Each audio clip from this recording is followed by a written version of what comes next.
You're listening to The Joe Martino Show, a podcast dealing with all things emotional, relational, and human nature. Joe is a licensed counselor in the state of Michigan, specializing in relationship therapy. He is also the author of the book, The Emotionally Secure Couple. All advice offered in this episode is offered for entertainment and educational purposes only. Enjoy the show.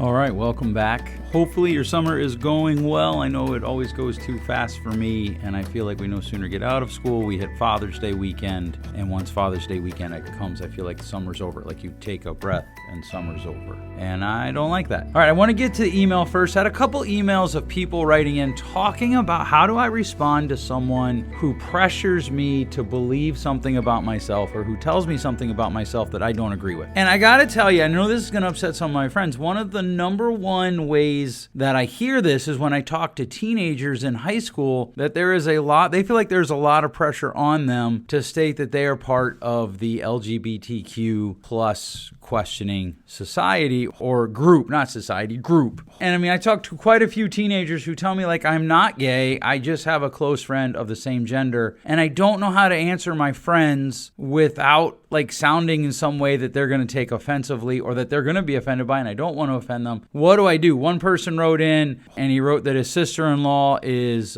in my field. She said something to him about his motivation for why he did something, and he was like, no, that's not true. That's not accurate. But when I told her that, she just kept insisting, no, I'm right. And he's like, I don't know how to respond to her. I love my wife. I actually love my wife's family. I really like my sister-in-law. I just want her to stop telling me my motivation. Someone else wrote in and they had a friend who said to them, well, I feel like blah, blah, blah, and this is true about you, which is actually a good start. We're going to talk about that in a few minutes. But once they got to that point, once they left that point, it got worse because what happened was they then proceeded to double down after the person said, well, no, that isn't actually accurate. And so that's what we want to talk about today. How do we handle this? And I want to actually talk to the people who are making the assertions first. I want to talk to you first because there's an old adage, there's variations of this story, but two guys are fishing one day and they suddenly see a baby floating down the river. So one guy jumps in, he swims out to the baby, he brings it to the shore, saves it. Just as he's handing the baby to the guy that stayed on the shore, they see another baby. So they repeat the process. And about the seventh time, the guy on the shore starts to run upstream on the bank. And the guy in the water is like, where are you going? And the guy's like, I'm going to find out why babies are being thrown into the water or how they're getting in the water, right? And it's better to stop the problem upstream. If you want to read an interesting book about it, in which the author's political leaning does come out a bit.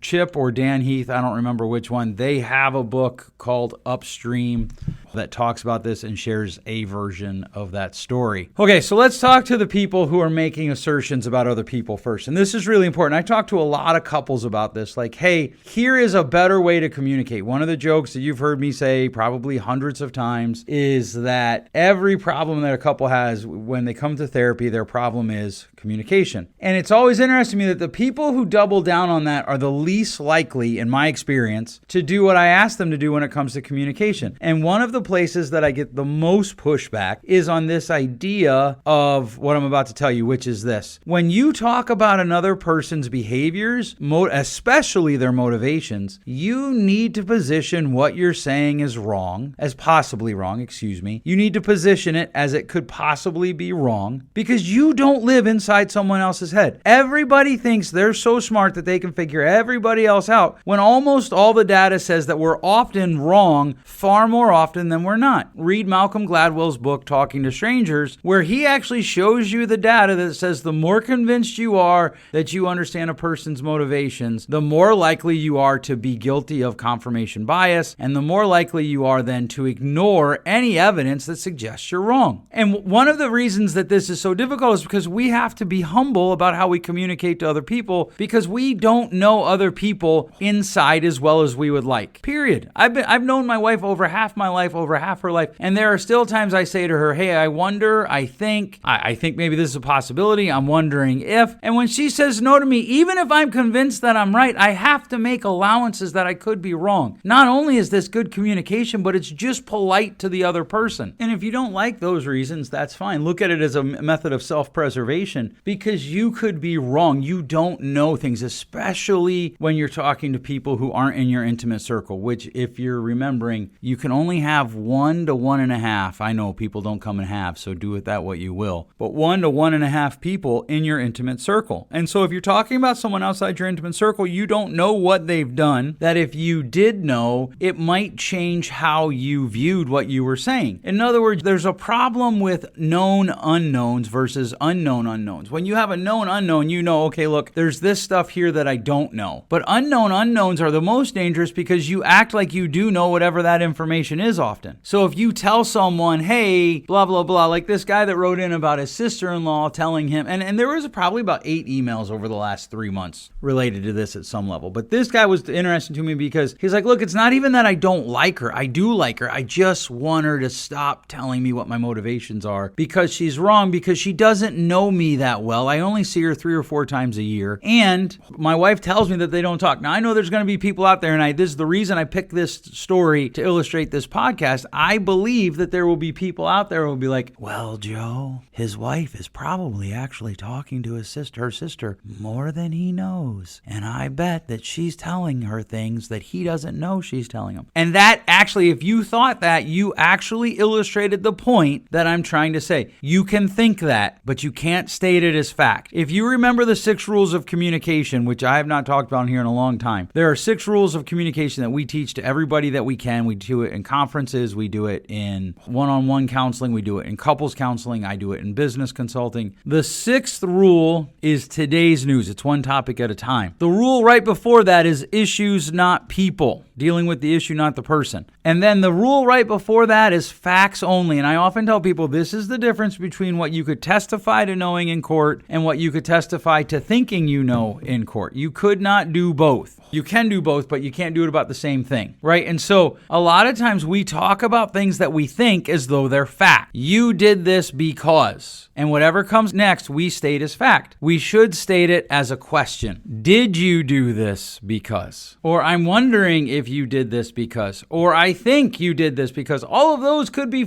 factual and true statements. And you have to make room for the person to say, no, that isn't why. And if they say no, that's a wonderful opportunity for you to gather more information. That's a wonderful opportunity for you to say to them, okay, well, let's talk more about that so I can better understand why you did this. Could you tell me why you did this? And so we start with humility. Hey, I could be wrong. I don't know everything about you. I certainly can't read your mind. I don't live inside your body. And human beings are complex creatures. And so this is what I think, but I could be wrong. When they then tell us, yes, you're wrong, we need some more humility and, okay, great, tell me more. So we need a sense of discovery. We need a sense of adventure in that I am learning new information. Then if we still think we're right and they're saying, no, you're not, then walk away. Use some discernment. What do you gain? Is what you're talking about something that will bring them great harm? Or is it just something where the two of you disagree? Because here's the thing, just because you're convinced you're right doesn't mean you are. You could still be wrong. All right, and to my friends who are having this said to them, I want you to have some humility. I want you to be able to say to them, oh, I don't know that I agree with that. I'm not sure that I agree. Or I don't agree with that. Tell them when you disagree. And here's the thing. If they go after you, if they come after you, just walk away. Just end the conversation. End it with okay, we'll have to agree to disagree. And I've actually had people get more angry with me when I've said this to them. Hey, you know what? We're not getting anywhere. We'll just have to agree to disagree. There's a guy in my community a number of years ago, like 2011, so almost 11 years ago now, because I think it was the fall. I said to him, I think we're just going to have to agree to disagree. And we can talk about something else if you want. And he got really angry, started yelling at me. I was with another friend of mine talking to my other friend when this guy walked up. And it was just a strange incident. He was so convinced that he was right that the idea that he could be wrong sat on him weirdly. And here's the thing. I live in a small community. I've watched that guy go through friends over the years. And even some of my friends were friends with him, and we'd end up crossing paths, and then I'd be like, hey, so-and-so is not here anymore. And I'd hear a similar story. There are people that aren't interested in a conversation. They're just interested in telling you their opinion. And so if someone's telling you their opinion on who you are or why you did something, listen to it. Examine what they say for truth. We want to have humility too, right? When people are telling us this. Just recently, I had 2 different people within a span of 3 days tell me something about me that just wasn't accurate. One was, hey, this is how I feel about something you're doing. And I was like, well, actually, I'm not doing any of what you're saying. And I'm doing almost all of the complete opposite. I just haven't told you about it because I didn't really see the need. And the other person, I was just like, okay, you're right. And I walked away. And I don't agree with her. I don't agree with either one of them, but I don't have to. And more importantly, they don't have to agree with me. I don't have to bring them around to my side. Well, what about our guy where it's his wife's sister? He's going to have a frank conversation with her. In fact, I told him this. I was like, you're probably just going to have to tell her, hey, look, I understand you're in this field. I understand that you have opinions that are based in experience, but I just don't agree with you. And unless you have something new to add, I would ask you to stop bringing that up. And if she doesn't, he and his wife will have to figure out what boundaries look like there. But they should start there with the request. And I mean, I emailed him back and forth a little bit. I was like, hey, have you examined what she said to you and looked at it as, hey, is this possible? He swears up and down he has. I have no reason to believe him or to not believe him. I have no reason to believe him, except I'll just start with that. And so this will help you become a better communicator on both sides. Obviously, we want to have, I guess I shouldn't say we. I believe that a lot of people, I know I do, I want to have conversations with people where we get into the meaty issues of life, where we talk about the deeper issues of life, where people say, hey, I wonder if this is going on in your life. I want people to help me examine my innards. And I want to start there, but I'm not interested in doing it with people who don't want to listen about why they could be wrong. I don't want it to be a monologue. I want it to be a dialogue. Monologues drive people away. Dialogues bring people together. And so that's what we want. And if we can strive to have a dialogue where each person gets to express what they're thinking, and when we're talking about the inner workings of another person, we're humble enough to say, I could be wrong. I want to have the space for you to be able to express what you believe is going on. When we do that, we are setting ourselves up for success in communication. All right, I hope you enjoyed this. Please let me know if you have any questions. If you didn't enjoy it, if you did enjoy it, send me an email, joe@joemartino.com. Please put podcast in the subject line. Also, please share this with 3 of your friends. We gain meaning in life by sharing things with other people. Thanks so much for listening. We'll catch you next week. Thanks for listening. If you enjoyed today's show, please share with a friend. And hey, give us that rating in your podcast store. Until next time, change possible.